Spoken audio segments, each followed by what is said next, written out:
Welcome back to the Republic Brothers Podcast. He's Matt, I'm Mike. Today's February 1st, 2026, and this is episode 32. We're starting in Minnesota with some new developments surrounding the Alex Pretti shooting and the media narratives that followed. Then we zoom out to some global updates. We'll also get into the latest government shutdown drama in Washington and why this cycle keeps repeating. And finally, we'll break down the bizarre Ilhan Omar town hall incident that has a lot more questions than answers. Let's get started.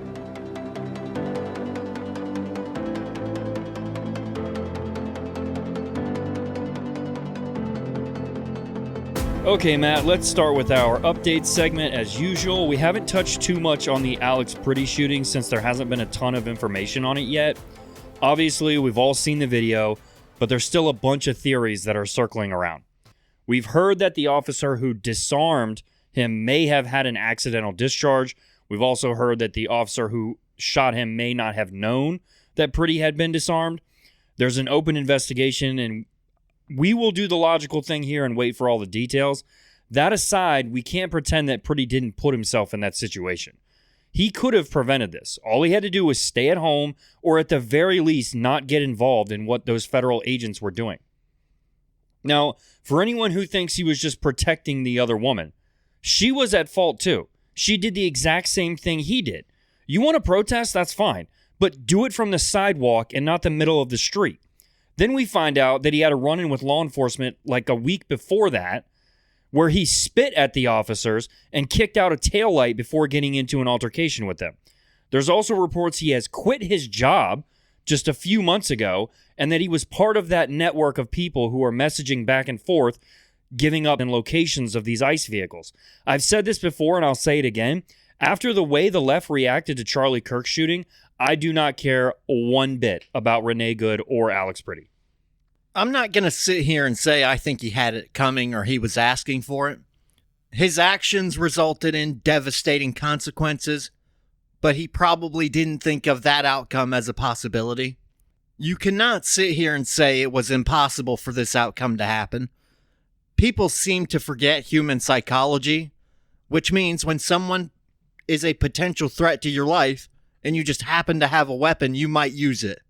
We still don't know all the answers to some of the bigger questions, and I'm not going to jump to conclusions when it comes to things we don't know.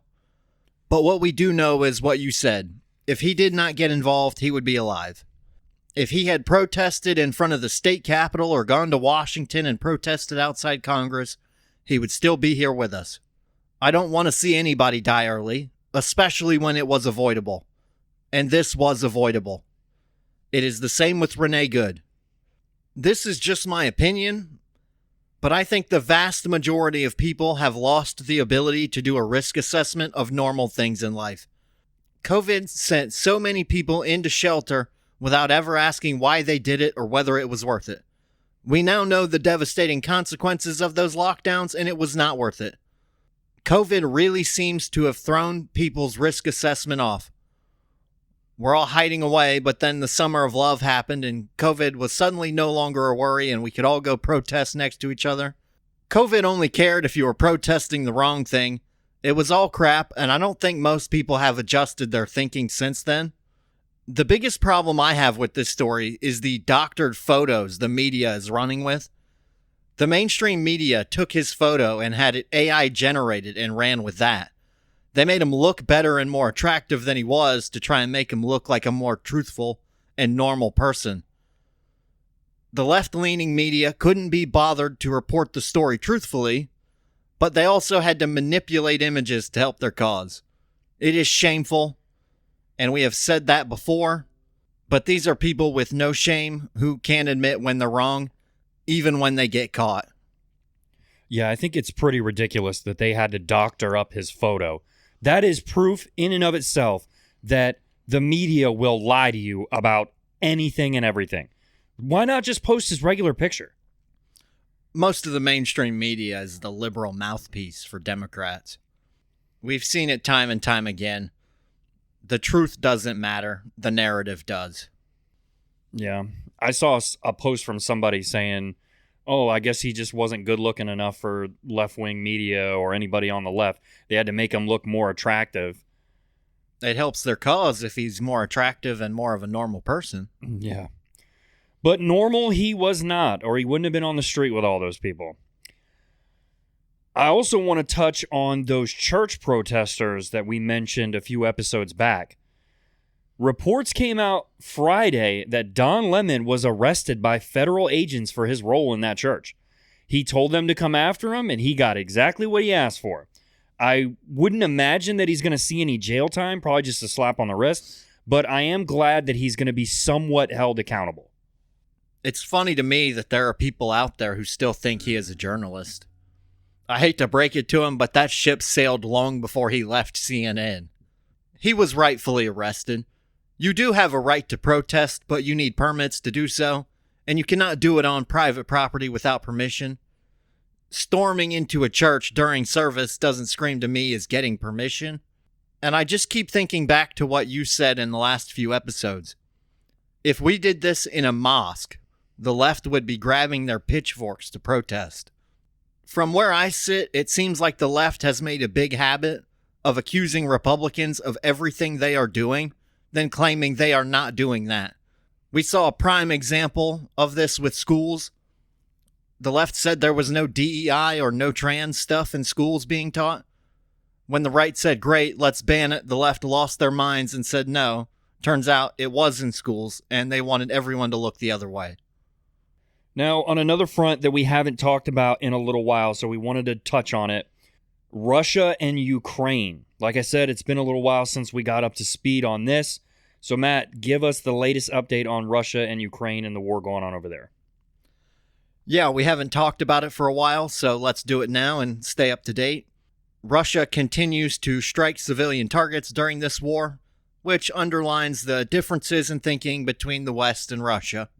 On February 1st, a Russian drone strike killed at least 12 miners and injured others after hitting a bus transporting workers from an energy site.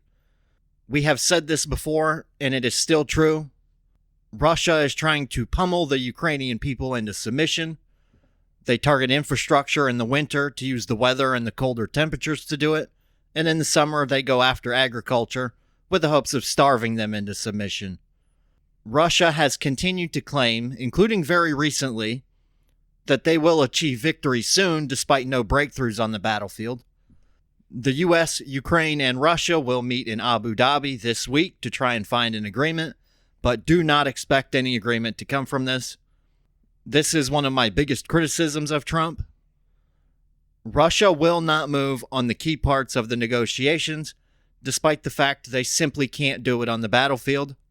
The Russians see this conflict as a crisis, so they have to push on, despite the high cost of human life. The Ukrainians see this as an existential crisis as well, so they will not give in either. As I've said many times before, Putin does not care about the loss of men in this conflict. Reports say Russia is now at 1.2 million casualties. Could you imagine the outrage if a Western nation saw those kinds of numbers? Now, there's no official number for those that have died, and casualty numbers do include injured, but just imagine the outrage. And keep in mind, the Russian population prior to this war was around 144 million. The population was declining prior to the war, but these death rates are causing that to plummet. Yeah, I don't think this is about winning territory anymore. I think Russia is just trying to break Ukraine's will. Putin does not care about the casualties because he doesn't have anyone to answer to. 1 million casualties would just be an irrelevant statistic to him. So, Matt, if talks are basically a dead end, what leverage do we even have over Russia? So there's two ways wars end. Number one, total victory on the battlefield. At this point, it's pretty clear neither side has that capability. The other way is a negotiated settlement. When you look at the negotiations, it really depends which side you are on why you keep talking. For Ukraine, they have to at least make it look like they want a deal. Otherwise, Trump will pull his support. And we know that Europe on its own would struggle to keep up. Europe can't produce the weapons at the rate the Ukrainians are going through them. For Russia, it simply is about getting what it wants. Putin does not care about the casualties, so he can continue going. Russia will hope we give in and will continue to push until we do. As far as leverage, we could do to the Russians what we started to do to Venezuela. I'll remind everyone Mitt Romney called Russia a gas station masquerading as a country, and he was right. Oil is what funds the Russian government, and we would have to cut that supply. There is a shadow fleet of oil tankers moving sanctioned oil all around the world right now. If the US or Europe really wanted to end it, we could cut that flow. That is the leverage we have before we get into using our militaries and intervening on the ground in Ukraine. That is simply not going to be accepted politically in the US or virtually any European nation. So let's forget about that option. Sanctions and the enforcement of them are the leverage we have. I have said, and I will continue to say, Trump is getting played by Putin until he proves me otherwise. Given how little Putin has moved from his original positions, Trump should know Putin is just buying time, waiting for Ukraine to be in a worse position. Then he will demand even more. Trump has a lot of wins in the foreign policy category, but this is sitting as a big loss for him right now to me. He said it would take him 24 hours during the campaign, then 6 months after he was elected. It's been over 1 year, and we are no closer to ending this than when he took office. He got them to talk, which is more than Biden got, but not much else. The one thing Trump did that Biden never would, scare the crap out of Europe so they spend some of their own money on defense rather than spending it on welfare programs so they could turn around and say our welfare programs sucked. So as far as Russia's oil goes and the money they get from the oil, do you think there's a chance that Trump will attack that? There is a chance. Keep in mind, sanctions are on Russian oil. Trump did sanction a lot of the oil companies in Russia. They are moving that oil through shadow fleets and selling it at discounted prices. That's why India keeps buying it. If oil is $20 to $30 a barrel cheaper than normal market rate oil, it's a good option. Cheap energy allows your economy to grow. If we really wanted to put the squeeze on Russia, we would have to do to them what we did to Venezuela. You'd have to start seizing these oil tankers. We know Trump would do it, but do the European nations have the courage to do it? I don't know.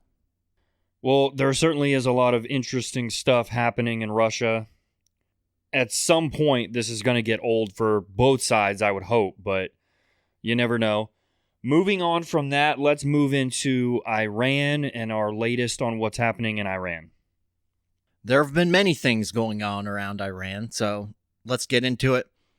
The U.S. has amassed large numbers of ships in the Middle East. The U.S. as well as Israel remain at odds with Iran over nuclear and security threats. The recent protests in Iran over economic hardships continue, but with the severe crackdown, the protests ended. While the Iranian officials blamed mostly the U.S. and Israel for the protests, that simply is not true, and President Trump has positioned assets in the region to give himself some options. President Trump warned the Iranian regime not to harm protesters, but with some reports that nearly 30,000 protesters died in the crackdown, people wonder what response Trump will have. The U.S. now has a carrier strike group in the region, and talks continue between the U.S. and Iran over a potential deal. President Trump has said only Iran knows the terms he will accept and what it will take to prevent a strike from the U.S. Iran conducted naval drills near some of the U.S. warships and said it was prepared to fight. Iran said it's prepared for fair talks, but not on defensive grounds. Progress has reportedly been made behind the scenes, but how much and whether a deal will be made remains to be seen. We have heard from many nations in the region, particularly Saudi Arabia, which said their airspace may not be used in strikes against Iran. The Iranians, for their part, have designated European Union military forces as terrorist groups in retaliation. So what exactly does a deal look like for Iran? Like, we have a pretty good idea of what the protesters want, but what exactly does the regime want? There's a lot that's unknown in how far anyone would be willing to go, but the general feeling is Iran won't accept any deal that limits or restricts their missile programs. They see them as essential to their survival, while the West understandably looks at it as a way for them to terrorize their neighbors. We would want a guarantee that the nuclear program is over, but they will most likely disagree with that as well. You never know how far someone will move, and Iran will want sanctions relief from the U.S. How much would they be willing to limit their own nuclear and missile capabilities in exchange for sanctions relief? Who knows? The sanctions the U.S. has put on The sanctions the U.S. has put on Iran, some from Trump, but also some from Obama and Biden, are really hurting the regime. We want limits on their defense, as well as missile and nuclear programs, and they want sanctions relief. They would also like assurances that things won't change when the next president of the U.S. is elected. Any deal that was potentially signed would fall somewhere in the middle, but who really knows what each side would be willing to give up? I don't. So what's your opinion on how everything is going and how all this might shake out? Well, there is a lot going on in the Middle East right now. Tensions are high, and many nations accept that the Iranian regime is at its weakest in a long time. Many of the nations in the region are saying one thing publicly while saying other things behind closed doors. Most of that is a hope not to be on the receiving end of any retaliatory strike from Iran. Most of the nations in the region are seen as enemies from the Iranian perspective. But for a country like Saudi Arabia, a weak Iran might be better than an unstable Iran with the potential for new leadership that might be even more hostile to them than the current leaders. Iran is the leading sponsor of state terrorism, and their neighbors know that. They do not want to be hit over things we do, but they will likely work with us behind the scenes. The fear some of these nations in the region will have, though, is internal. For everyone outside of Israel, they know they are in a similar situation. Seeing a dictator or monarch fall could lead to protests in their own nation, so they don't want to see something happen in their region that could also happen in their own country. It's no secret that Iran is weak. Their proxy groups couldn't put up even a slight amount of resistance during the 12-day war with Israel, and nothing has really changed on that front. We just saw the leader of the country go into hiding. If Trump wants to take him out, he can. We still do not know what Trump will do. President Trump did say on the 1st of February that we would find out whether Iran's prediction of a regional conflict would come true in regards to a U.S. strike. He essentially said Iran will make a deal or there will be strikes. I like that President Trump has not shown all of his cards here. He will take crap from the media in this country, but it gives him more options and does not box him in any way. The part that'll worry Americans the most is the price of gas. I would say do not expect this to cause a big spike in oil prices.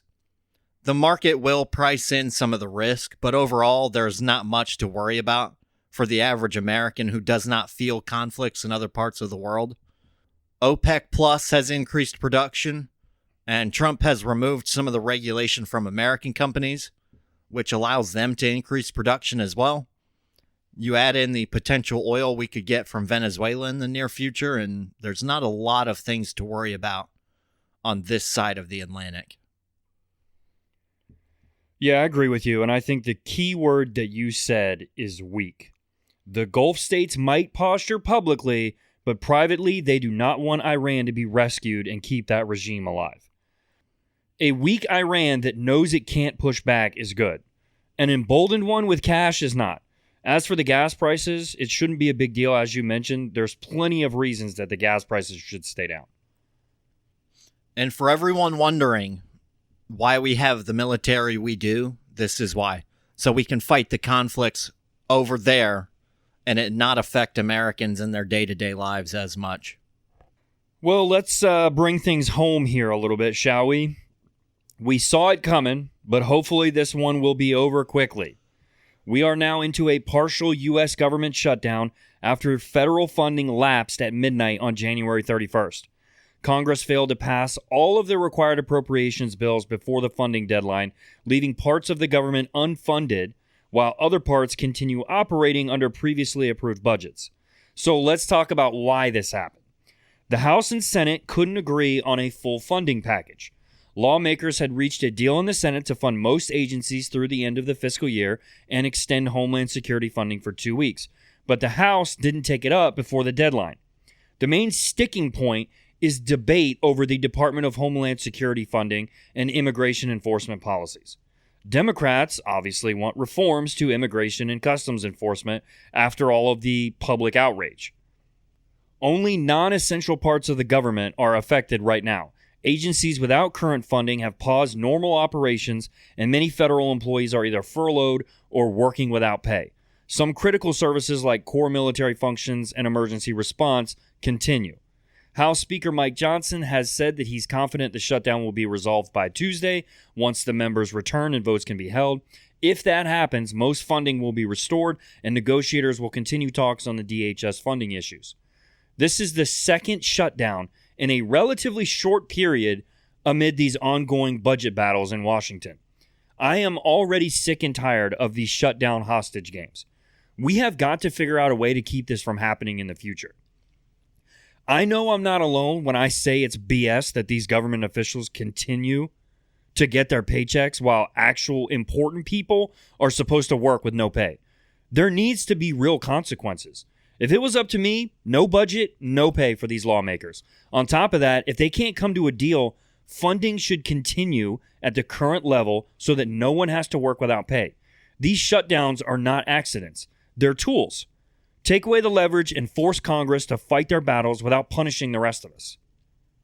It feels like we talked about this for about 2 years, even though this podcast is not 2 years old. Mm-hmm. I don't miss the topic. But here we are again, another shutdown. To me, it is the same as the last one. It is political games. And on that point you mentioned about lawmakers not being paid, there was a bill that was presented by a few Republican lawmakers at the end of the last shutdown that would end payments to lawmakers during a shutdown. I think Ted Cruz was one of the co-sponsors of the bill. But of course, the lawmakers would never take away their own paychecks. On the shutdown part of it, like I said the last time, which side will fold? My guess would be Democrats, as Trump will never back down when it comes to ICE or DHS. One side will give in to the pressure, though, once the voting public starts to blame them. I really hope this shutdown does not drag on like the last one. As I've said before, government employees went over a month with no paycheck, and some are still feeling that.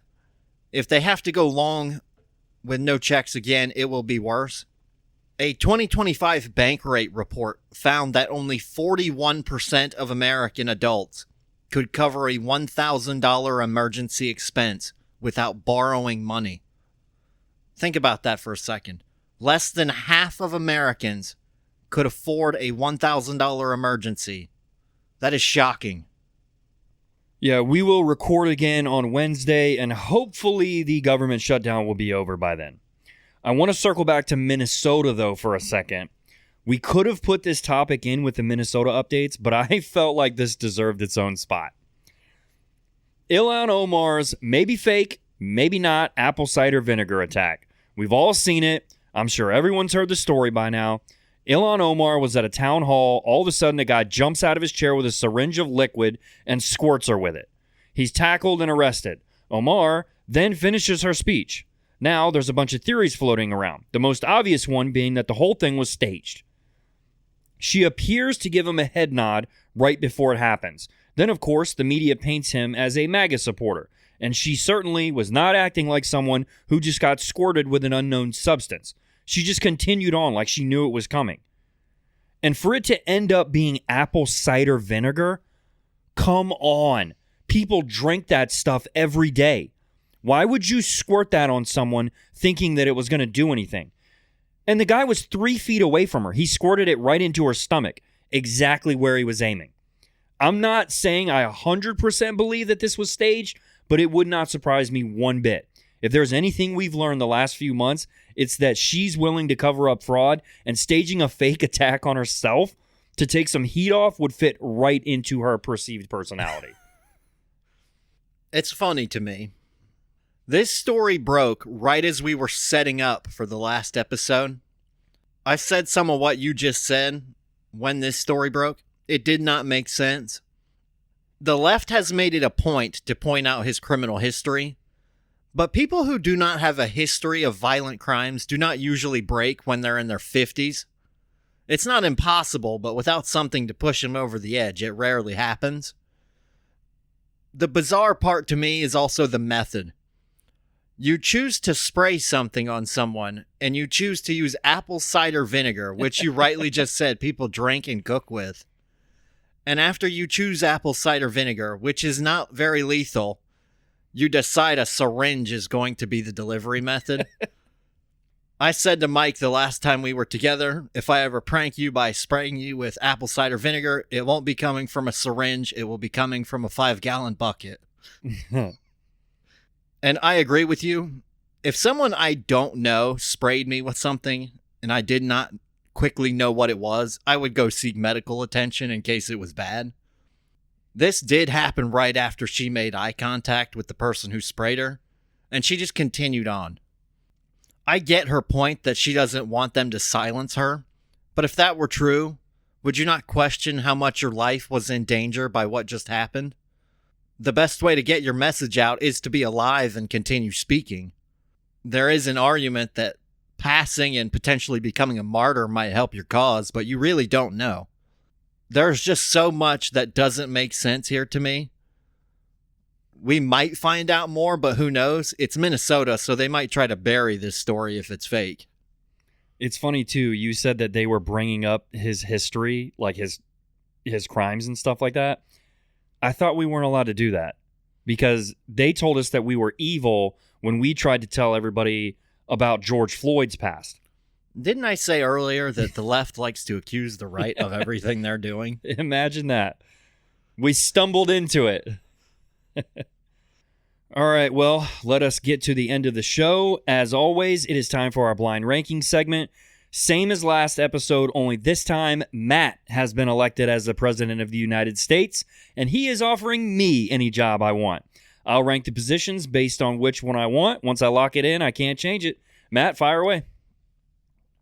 I think I have some good ones for you here. Let's start off with Director of the CIA. Ooh. Director of the CIA.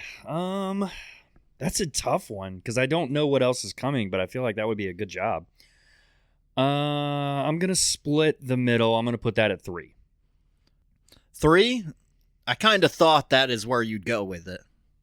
Next up, we see how much you like to talk to the media. White House press secretary.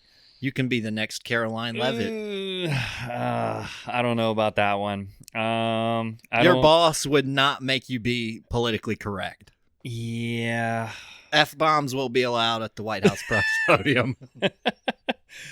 I'm going to put that at 4. Going number 4, okay. Next up is Director of the FBI. You can take over for Kash Patel here. I'm gonna put that at 2. Number 2, okay. Yeah. Leaving 1 and 5 open. Potentially a bit risky. Yeah. Your next option is Chairman of the Federal Reserve. 5. Boring. 5. Don't boring want to. job. Really? Yeah. Boring. Don't want to be in charge of monetary policy, huh? Nope. Boring. Well, that kind of sucks because your number 1 makes you one of the most useless people in the world. You'll be the United States ambassador to the United Nations. It's an easy job, though. It is easy, yes. You just won't get anything done. Well, in government, isn't that the point? Very true. You'll fit right in. Yep, exactly. All right, everyone, that's it for episode 32 of the Republic Brothers podcast. If you're still listening, you're exactly who this podcast is for. Before you click away, do us a favor, hit the subscribe and follow button. New episodes drop every Monday and Thursday. If you agree or disagree with anything we talked about, drop a comment and let us know. Thanks for tuning in. See you next time.